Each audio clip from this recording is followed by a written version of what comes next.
Hi, Chrissie. Hi, Andy. Thanks very much for taking the time to join me today. No problem. Can we start by my asking you to introduce yourself, please?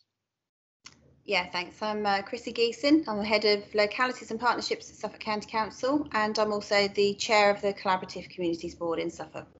Fantastic. Thank you. Got 4 questions for you. The first one is one I asked just about everyone, and it's this. So how are you looking after yourself and how are you supporting your teams through this pandemic? I'm looking after myself terribly because it's just crazy and we're in a reactive space at the moment. So you work when you have to work and try and grab some rest when you can. I think my teams are feeling it in different places. So my team at Suffolk, I feel like I've got 2 teams. So I've got my team at Suffolk County Council, which is the Localities and Partnerships team. And then I've got my team, if you like, that I chair the board of the Collaborative Communities Board. And there's a huge team there, multi-agency team, that are working on the response to COVID at the moment. So I feel like I've got 2 teams. And I constantly spend my time trying to push to get work done, but then make sure that I'm not over pressurizing and pushing people too far. And that's a really difficult and delicate balance at the moment because I have to get things done. I do spend a lot of time. I've just had a long conversation with a couple of colleagues who are feeling slightly overwhelmed. And with my team at Suffolk County Council, we go back to basics. So we go through things. We've got mental health toolkit at Suffolk County Council. We go through that, and that helps us with stress and talking things through. Lots of questions to try and unpick what's actually going on. And sometimes you just have to go really back to, if somebody can only do a day a week for a little while, then we do a day a week and we build up from there. Sometimes people just want to have, somebody I spoke to the other day wanted to have a couple of hours, a couple of times a week in an afternoon to get out of the house and go for a walk or go and do a bit of shopping. Particularly now that we're coming towards the lockdown, people are a bit worried about not being able to get out to the shops and get essential bits and pieces. So you really have to try and take time to have those individual conversations with people and meet them where they're at, and then tailor an approach to help them get through whatever that particular difficulty is. But it's really, really hard, really difficult, because we are up against the clock all of the time trying to get everything done to respond as we need to. I know you're going to ask me about myself. Yeah, it's been, on a personal reflection, Andy, you and I have had this conversation already. I lost my dad through the first wave of COVID, and that was really difficult for me on a personal level. And to continue trying to work through that when we were responding to COVID and going through that personally was really hard. But actually, I've reflected on that, and I think it really focused my mind on what was important at the time. And there were lots of families going through the same thing that we were. I wasn't able to be with my dad, for example. And I know there was lots of people in Suffolk who were going through that same thing. So it made it all the more important that we got things right. And for people who were feeling vulnerable or alone or frightened because of what was happening and what's happening again now, our service is an absolute lifeline. And I genuinely believe that, it's not something that we've just done, it's the whole of the community in Suffolk. But some of the stories and some of the good news stories, the things that we've done, and we've reached out to people and we've helped them, that helps with your, that whole thing about doing something and feeling like you're achieving and feeling like you're doing something worthwhile. That's the bit really that's helped me get through quite a tough year so far. Thank you. Thanks for describing how you're aware of and on the front foot supporting those who rely on you because you're a team leader or because they work with you through a collaborative format. And it's really, you've just said something very important about how lived experience impacts on your life, but how it impacts on your work, and how you can use that lived experience to influence your decision making and how you and who it is you listen to and why you listen to them. Brilliant. Yes. Thank you. Yeah. Second question is this. So so we'll get to find out a bit more about your Collaborative Communities Board. So you're the chair, as you say. What areas of work have you prioritised due to COVID? We have prioritised all of those things that have been important during COVID. So people being able to access their basic needs, food, medication. We've worked with all the community groups in Suffolk to make sure that they're supported by us if they need us. A lot of them didn't, which is great. We've worked with the food banks, and those food banks that have needed additional food stock during that time, we've been able to help with that and to work with Fair Share and Partnership to get additional food out to those food banks. So food, medication. We've had a big logistics organisation going on. We've worked with the army. We've got warehousing now with food in. All things that are particularly new to myself anyway.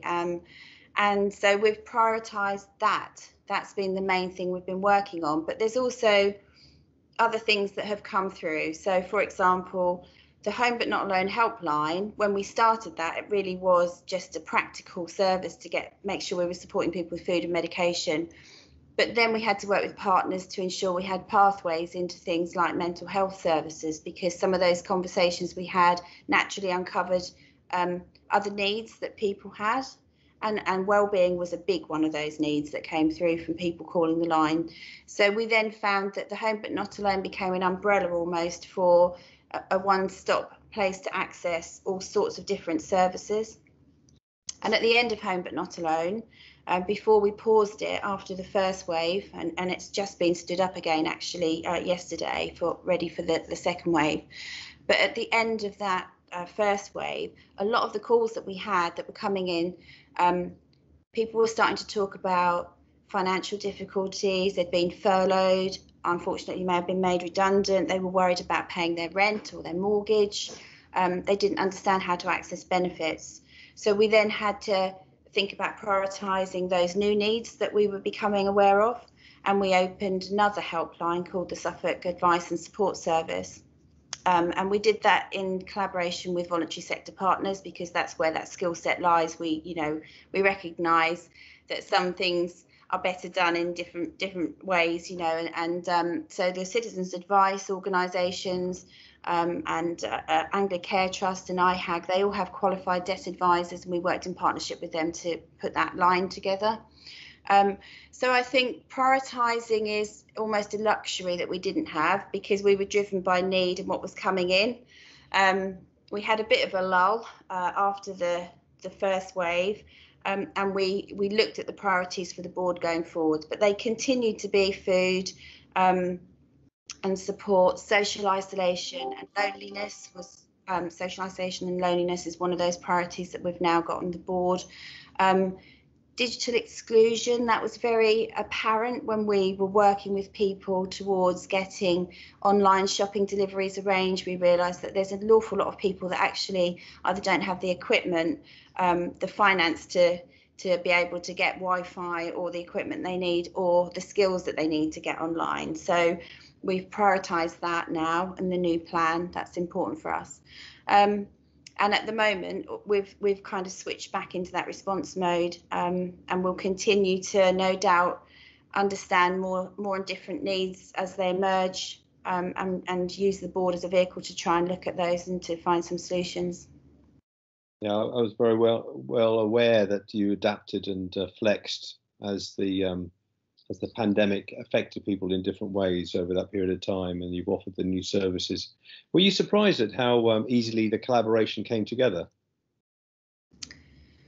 That's a really interesting question. So we had the Collaborative Communities Board existed before, and we worked together looking at kind of subjects and things that came through. It might be about if we could jointly commission some services and things like that. So we had a working relationship.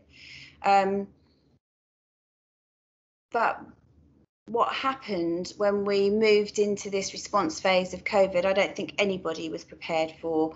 We suddenly found ourselves working with colleagues from right across different organisations, right across the system, voluntary sector, the army. We've never worked with the army before, completely new for us. A huge amount of input from the knowledge and intelligence team at Suffolk County Council, who provided all the data and worked through all the data that we were getting nationally every day. And so those relationships have really deepened now. And we had working relationships before. Would I have called them friends and colleagues? Maybe not, but absolutely now these are people that I depend on day in and day out, and hopefully they depend on me. And we've got a much deeper understanding amongst ourselves about how we tick and how to support one another. So the structure of the board. So we have a fairly small group that meet every week or twice a week at the moment.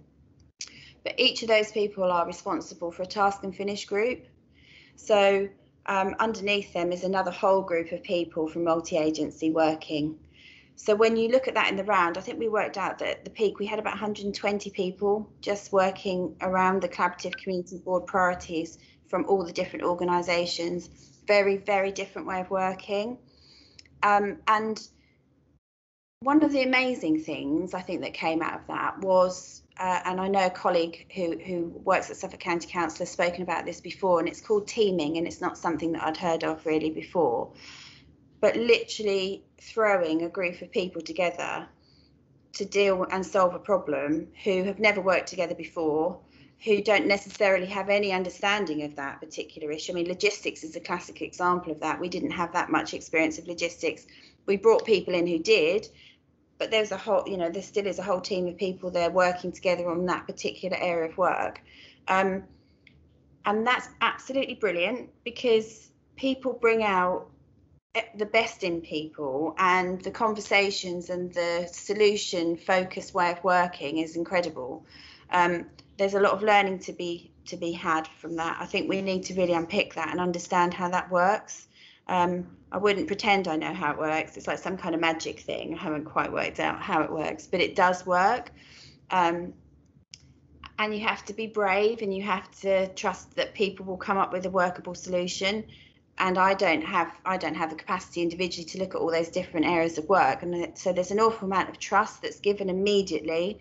And some of those things that we might think you need to build up to, you need to learn about somebody, get to know them, get to trust them, put them into a situation. We didn't have that luxury. So I picked a few key people that I knew were really good at things, and had to make some phone calls to some chief execs around the county and beg and borrow and promise I wouldn't take somebody for too long, and then I've kept them forever. But have some of those conversations. But yeah, it's been incredible, absolutely amazing. Sounds like you skipped the storming and norming and went straight to forming, didn't you? Yeah, kind of. Yeah, a critical situation. Yeah. Fascinating. Thank you. So the third question is this, looking forwards now. So what work will you be focusing on in your capacity as we think about recovery? Now, that question was something we agreed for you to answer at a point when we didn't know there was a lockdown coming. So might you adapt your answer as a result? Yeah, so this really is about business as usual for me. So in my role at Suffolk County Council, my team are responsible for some really key pieces of work, and obviously they've still been there throughout all of this. They haven't gone away. And so I'm talking about things like criminal exploitation, particularly around young people and drugs, county lines, domestic abuse. Some of those really key pieces of work that we are involved in all of the time are still there. They've changed slightly.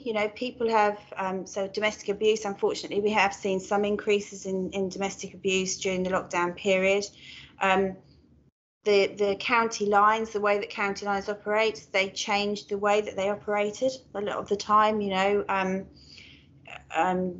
certain circumstances, delivering drugs, in a van with a delivery jacket on and looking like somebody from Amazon or somewhere else, that these things change. But fundamentally, all of those things that we prioritised as a system before COVID, they're still there. They're still top priorities. Things like the environment and the climate emergency that was declared in Suffolk, they still exist. They haven't gone anywhere, and we still need to be looking at those. And all of those are part of the recovery structure that's working in Suffolk at the moment. And I'm pleased that although we are in a response phase again, actually all of that work that's been picked up and being carried forward in the recovery structure is going to remain. We're not going to stop doing that. It's not that we stopped everything, but some things had to be temporarily scaled back in the first phase. And I think what we've learned now is how we can try and do both of those alongside each other. It's not easy, but actually COVID has, I mean, I know one of the things that we've spent a lot of time talking about and that's really come to the fore really through COVID is around the health inequalities work, and that's always been there, but actually COVID has really polarized that and has demonstrated just how serious that is as an issue, because in this particular instance that's really been catastrophic for some people, unfortunately, who've got caught COVID, and unfortunately some people have passed away as a result of that.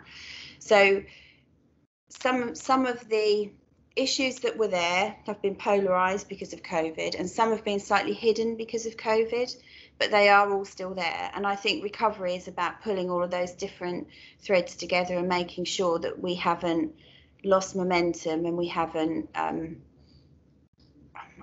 we haven't deprioritize things because of COVID, because everything's still there. It's still really important. And I think the recovery for me is about getting everything back on track to where we were and moving forwards with all those things as well. I've got nothing to add to that. You've said it all, Chrissie, and that's a good assurance, really, for people to hear that whatever has happened as a result of COVID and whatever COVID highlighted, you're learning from, and you want it to continue in some way or form. But as things stand, you're not doing so with the pre-existing partnerships or collaborations. You've actually got more partners involved, which is only going to help, isn't it? It is going to help, definitely. Thank you. So last question, and it's partly what it is that you've just been saying, so you might want to give a different take on it. What learning and challenges do you think will come from the outbreak? Let's talk about challenges first. And I feel really sad about this. Genuinely, I do. I went to the pub last night, and I spoke to the landlord of the pub, and it's somewhere a friend of mine go. We go once a week, and we have a bit of a girls' chat and catch up in this pub. And of course, they're closing again today. And he was telling me that he took this pub on a year ago, or just over a year ago. He's only actually managed to take 1 month's wage out of the pub before COVID. His staff are on furlough, and he was very grateful that the furlough scheme has been extended to cover this lockdown as well.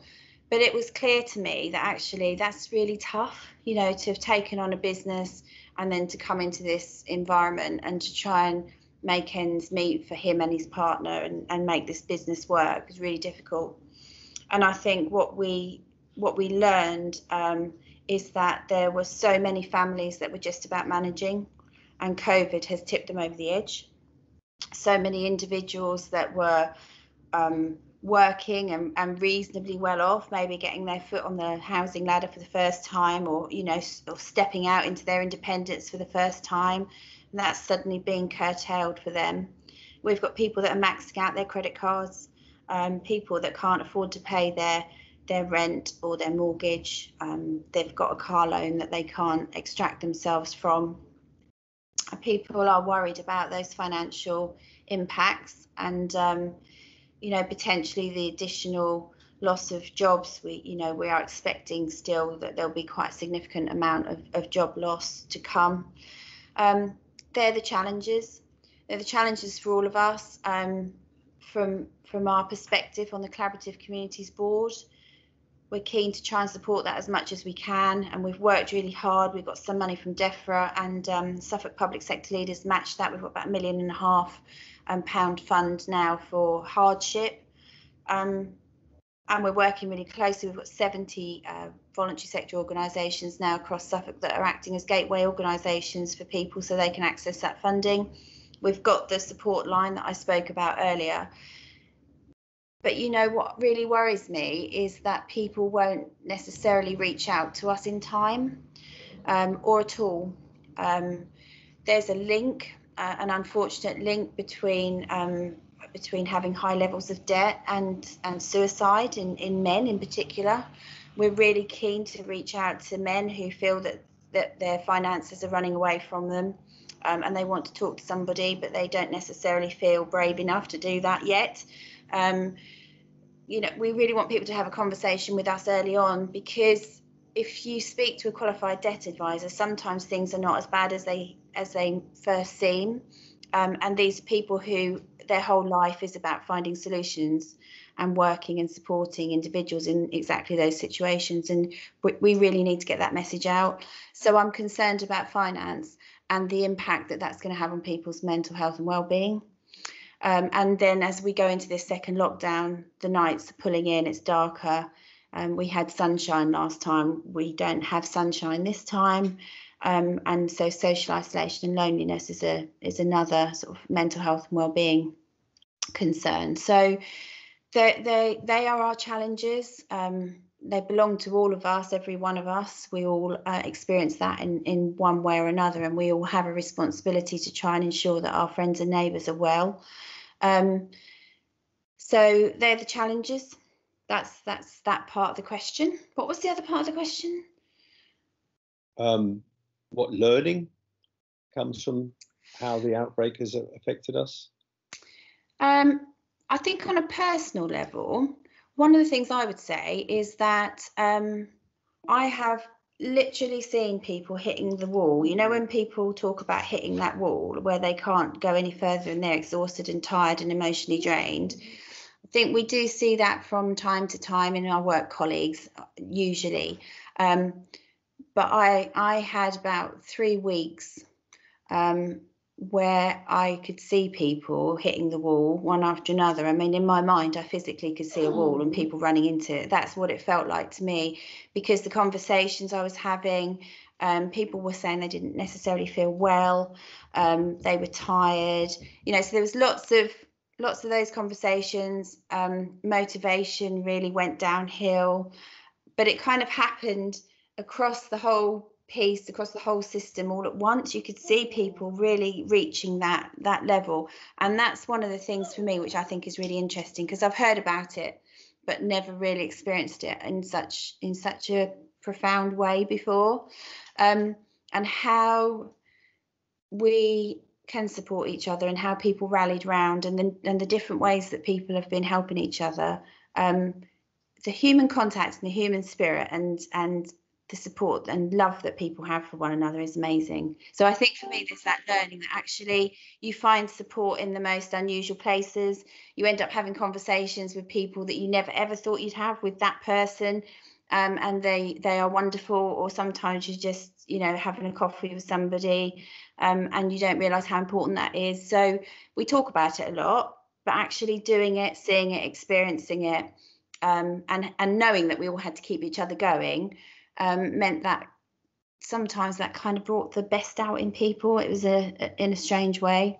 So I guess my personal learning is just to take time, listen to people. I mean, all those things that we hear all the time, you know, listen to people, check in on people, all that stuff, but putting that into practice almost by default on a daily basis, and you get back 100 times what you put in, if that makes sense. So yeah, from a personal level, I think that's what I learned.